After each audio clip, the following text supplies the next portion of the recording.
What is going on, ladies and gentlemen? The Phenom here, back with another video.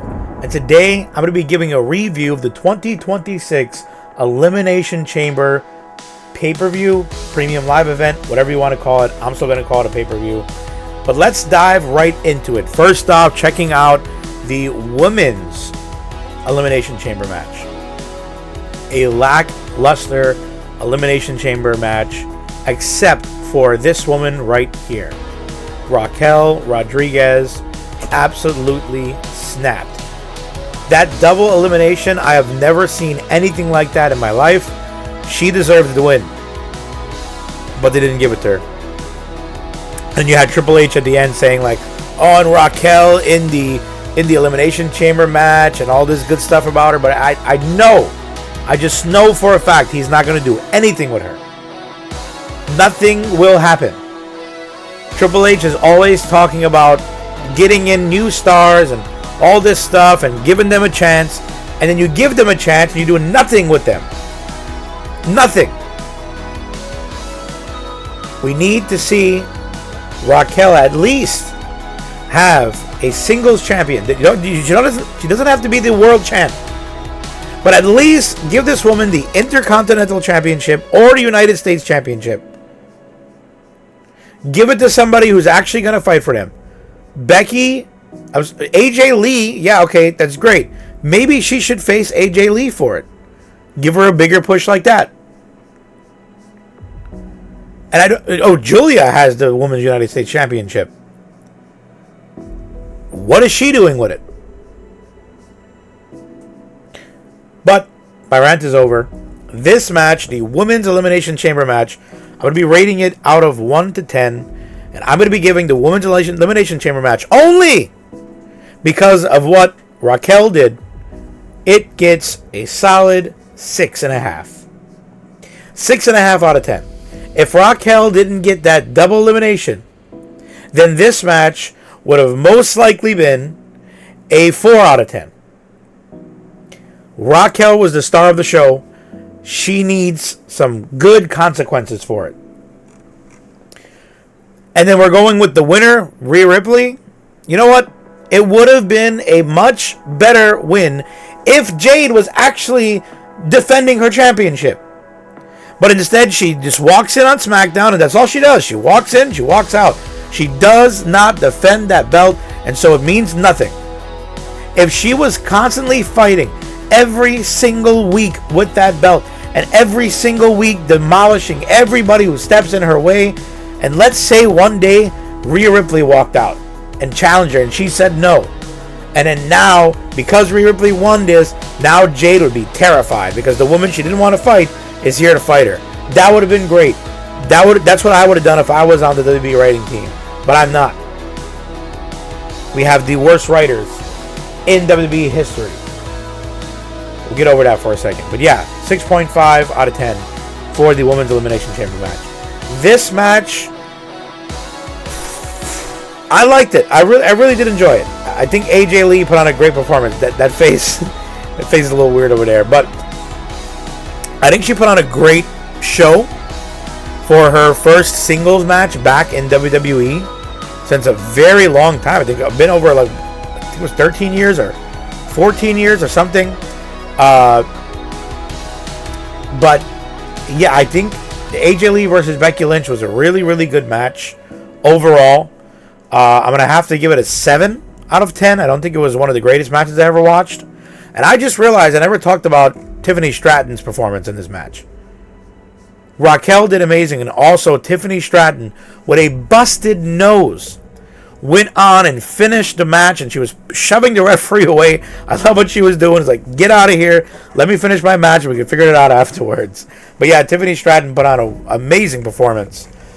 And yeah, congratulations to AJ Lee, new Women's Intercontinental Champion.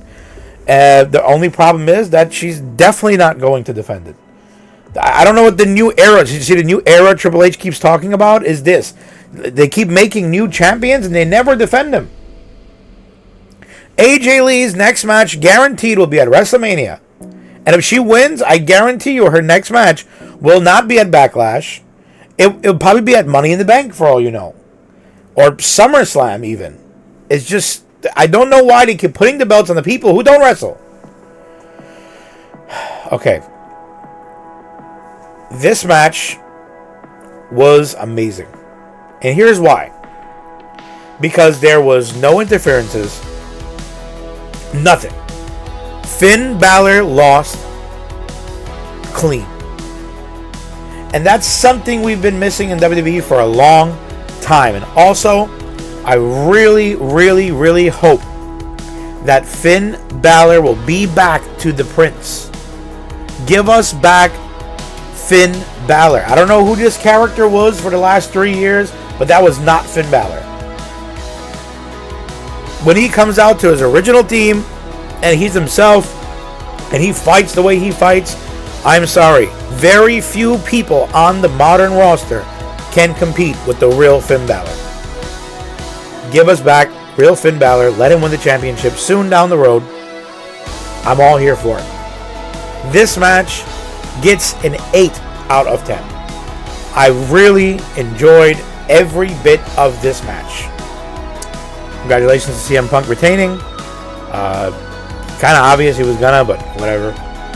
And then now, let's go to the men's Elimination Chamber match. By far, the worst Elimination Chamber match I've ever watched. That's probably a very unpopular opinion. But in my opinion, this was the worst Elimination Chamber match I've ever watched. No big, crazy spots. All we had was them tossing Logan Paul off, and then LA Knight hitting the BFT right on the top there. Why? Okay. Why was Javon Evans in this match? I'm not. I don't think I'm saying this as if I hate Javon Evans. I love Javon Evans. That's my point. Why was he in this match if you didn't have him do a crazy angle? I don't think he ever even hit the OG cutter once. You put the man in a cage that he can climb. The man's name is literally Bouncy, and you don't let him bounce. He could have climbed the top of the cage, kind of like what Montez Ford did, was it 2 years ago? Which was unbelievable. Why didn't you let Javon Evans do something like that? Can you imagine him jumping off or whatever to hit the OG cutter, and then here comes Randy Orton with his RKO? You could have made a whole big spot of the OG cutter, the Cody cutter, and then the RKO. That would have been sick. And please tell me why it was a good idea to make Logan Paul eliminate everybody. Okay, I get it. That was supposed to be Bronson Reed's spot, and that's what he was supposed to do. But you gave it to Logan Paul? Really? This is what WWE has gone down to? Logan Paul eliminates everybody out of the Elimination Chamber? I don't even think we got to see a trick shot. Nothing happened in this match. I don't even know how long the match was. I'm going to have to look it up right now. It felt as if it was like an hour. Not an hour. What am I saying? It felt as if it was like a 5-minute long match. If I'm being serious, I'm going to give a real guess. I'm going to say this match was 15 minutes long. Let's see. And that's not including the entrances. The entrance is very long. 25 minutes. I could have swore it was not 25 minutes at all. It was. I mean, it says it right here. But, come on now. That was the most lackluster match ever. You had such a great roster.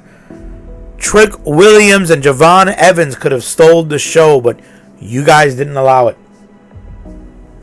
With that being said, I'm giving this match. But wait. We didn't talk about my boy returning. I'm super excited to see Seth Rollins return. But it means nothing because all of Division is gone. So I don't know what angle they're going to go with here. I don't. Believe me, I do not. Nobody wants to see Seth Rollins versus Logan Paul at WrestleMania. That's a Monday Night Raw, SmackDown, main event, freaking superstars, Saturday Night Heat level match. That is not a WrestleMania match. Don't do it. Even just prolong it at least until Braun Breaker or even Bronson Reed returns. And give us that. We don't want to see that at Mania. I'm sorry, we do not.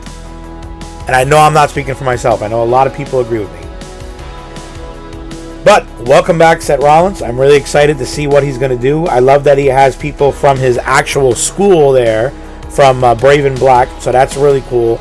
I can't wait to see, does he have a new vision? Does he have... I mean, look, he's a visionary. He's the revolutionary, right?